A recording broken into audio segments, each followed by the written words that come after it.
En 1825, Charles X, n'est-ce pas, s'est assuré de nous entrer dans la gorge, n'est-ce pas, une dette de l'indépendance. Et elle ne l'a pas fait seulement en négociant, car Charles X a envoyé toute une armada de plusieurs bateaux avec des canons qui sont pointés, n'est-ce pas, sur la capitale haïtienne, exigeant ainsi aux politiciens haïtiens de signer cet accord. 150 millions de francs. Dans des conditions terribles, nous avons dû emprunter, n'est-ce pas, aux banquiers français pour pouvoir rembourser l'État français. Et aujourd'hui, ce montant que nous avons payé à la France pour qu'elle reconnaisse notre indépendance est évalué par les économistes français eux-mêmes à quelque chose comme 25 ou 26 milliards d'euros. C'est beaucoup d'argent. Sauf que cette affaire-là serait restée dans les archives de l'histoire, comme beaucoup d'autres choses importantes sont restées dans les archives poussiéreuses de l'histoire. Eh bien, elle serait restée dans les archives de l'histoire, n'était l'intervention du président Jean-Bertrand d'Aristide en avril 2003. Cette réclamation a eu un tel effet dans la chancellerie française que la France, au dire même de l'ambassadeur français d'alors, selon les articles, n'est-ce pas, du New York Times, la France a tout fait. Elle s'est entendue avec les États-Unis, elle s'est entendue avec le Canada et d'autres pays de l'OEA pour renverser Jean-Bertrand Aristide de manière à tuer cette affaire de restitution dans l'œuf.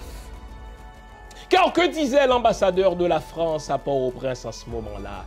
Si cette affaire-là, n'est-ce pas, connaît des suites, imaginons ce que la France va devoir rembourser aux pays d'Afrique.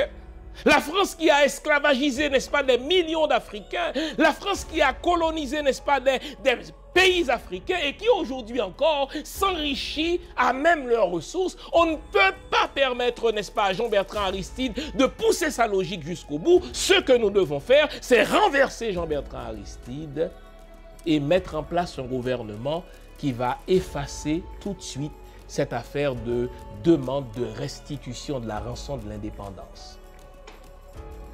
Ce que j'aime dans cette série d'articles-là, ce sont les propos des ambassadeurs de France, les propos des ambassadeurs des États-Unis, car ils ont tous paniqué devant cette demande de Jean-Bertrand Aristide. Et plus de 20 ans plus tard, ils ont la candeur de reconnaître que ce qui est reproduit dans ces articles-là, c'est la vérité. Nous avons paniqué, dit l'ambassadeur français, car si jamais Haïti venait à avoir gain de cause dans sa demande de 21 milliards d'euros d'alors, chaque pays africain que nous avons colonisé, chaque pays africain que nous avons réduit en esclavage serait en mesure de nous réclamer autant, sinon plus de montant. Nous devons tuer cette affaire dans l'œuf. Voilà de quoi il s'agit dans cette série d'articles-là. Et de fait, comme vous le savez, Jean-Bertrand Aristide sera renversé lors d'un troisième coup d'État fomenté à la fois par le Canada, les États-Unis et la France.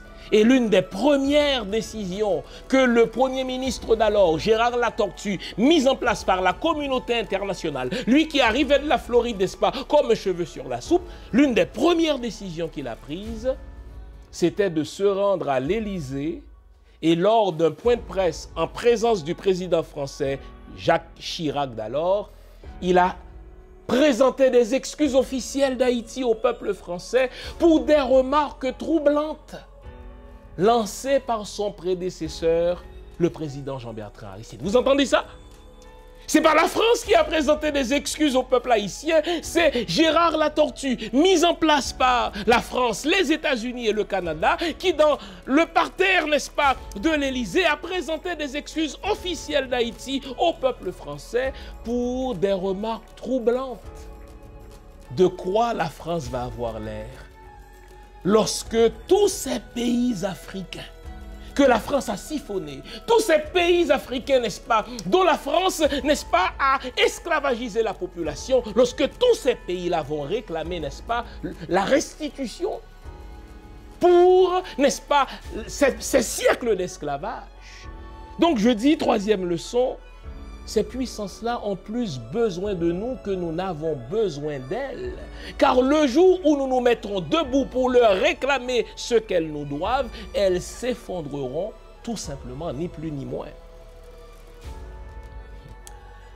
Autre leçon à retenir de cette série d'articles-là, c'est la manière dont ces puissances-là s'y prennent pour créer de l'instabilité chez nous. Ça, c'est très intéressant et je voudrais que vous m'accordiez ici toute votre attention. Lorsque Jean-Bertrand Aristide, en avril 2003, a agité la question de la restitution de la dette de l'indépendance, la France a choisi de dépêcher officieusement un intellectuel du nom de Régis Debray, un philosophe, un auteur, un ancien haut fonctionnaire, n'est-ce pas, de l'État français. Et lui, il s'est promis, n'est-ce pas, pour régler la question, de réunir autour de lui un certain nombre d'intellectuels qui n'aimaient pas Jean-Bertrand Aristide, qui avaient, n'est-ce pas, à tort ou à raison, un certain nombre de choses, n'est-ce pas, à lui reprocher. Et tandis qu'on s'approchait de la célébration du bicentenaire de l'indépendance, eh bien, Régis Debray, n'est-ce pas, grâce au réseau de l'ambassade française à Port-au-Prince, va manœuvrer auprès des intellectuels haïtiens, va manœuvrer auprès de certains hommes et de femmes de médias haïtiens. Imaginez ce que serait si ces 184 et les autres, n'est-ce pas, se tenaient derrière le président Aristide, malgré ses défauts, malgré ses faiblesses, pour exiger que la France nous rembourse, n'est-ce pas, ces 27 milliards d'euros, que d'écoles n'aurions-nous pas construites, que d'hôpitaux n'aurions-nous pas édifiés. Oh, qu'il serait beau notre pays si la France nous rendait, n'est-ce pas, ces 27 milliards d'euros qu'elle nous a volés.